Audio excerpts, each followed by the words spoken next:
In the foothills of Mount Apo in Santa Cruz, Davao del Sur, lies the Tibolo Farm Workers Association, or TIFWA, which is known for producing sustainable and quality coffee beans in the region.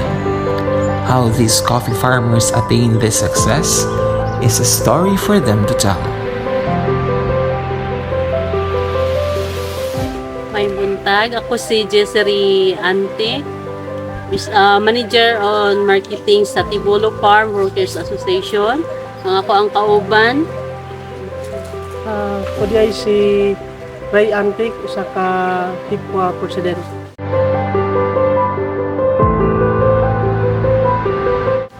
Ang TIFWA, nagsugod yun ni siya sa programa sa Department of Agriculture nga diin na evaluate dito nga dako kayong potential nga dominant crop pod niya ang kape. Dili lang kape, naapod ang coconut, fruit trees, gulay o uban pa. So dito na nagplano mi nga himuon siya nga grupo. Mao to siya gipangalan og Tibolo Farm Workers Association para pod sa rason nga kami makadawat o makabenepisyo sa programa sa gobyerno, ilabi na sa non-government organization.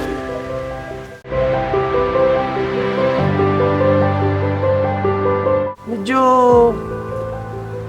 kuan gid mi ma'am, nagkumbinsi sila ha, so nagsugod lang mig 69 ka member mo to na registered sa DOLE.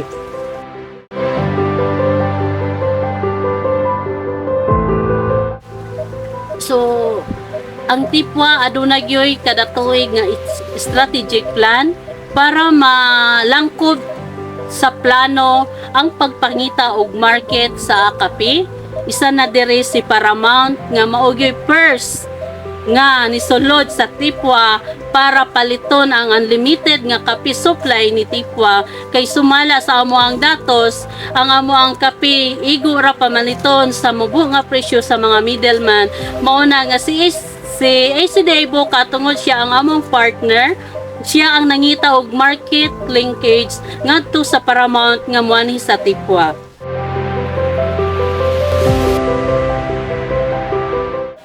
So unang-una gyud salamat Miss Ginoo og pasalamat Miss sa Paramount nga niabot sa Tibolo Farm Workers Association tungod kay ang number 1 gyud niyang natabang diha ang increase sa pagpalit sa amo ang kape tungod kay dili na mi mabalaka ba naa na mi pangpakaon sa among pamilya na po may pangpakaon sa among kapihan. Kay katumanggong presyo nga wala pa si Paramount, igo ra gyud pamalit og bugas og bayad sa mag-harvest og kape. Dito ra gyud tama na among labor.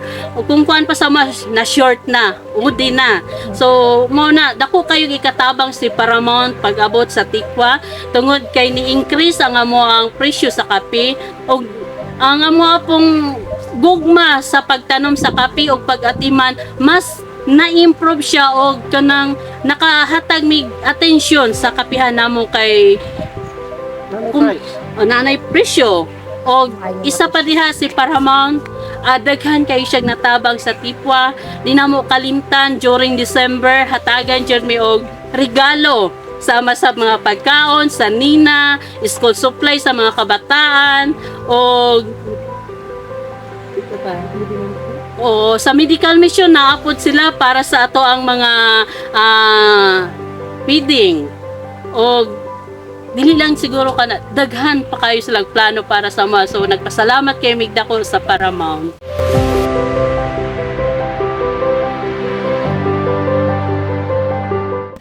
Mensahe lang nako para sa mong kauban nga mag-uuma, ipadayon lang nato ang atong tama nga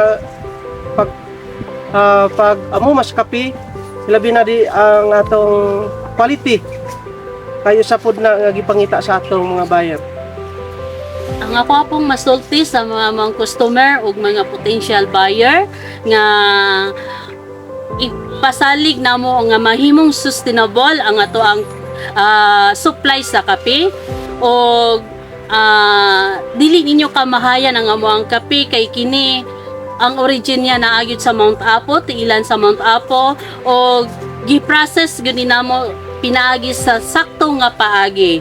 Gani man sa kapinamoro na ami gina-focus nga natural process. So kana siya gibulad sa elevated dryer. So gisort siya sa mga na-train na pod nga mga sorter sa nangita og kape. Doo lang mo sa Paramount og sa Tipwa. Salamat.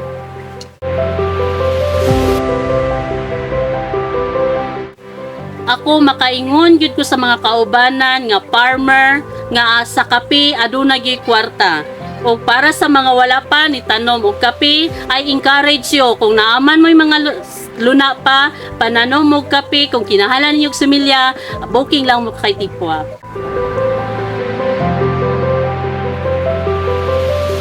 Kami to grupo ka Tipwa. Tipolo Farm Workers!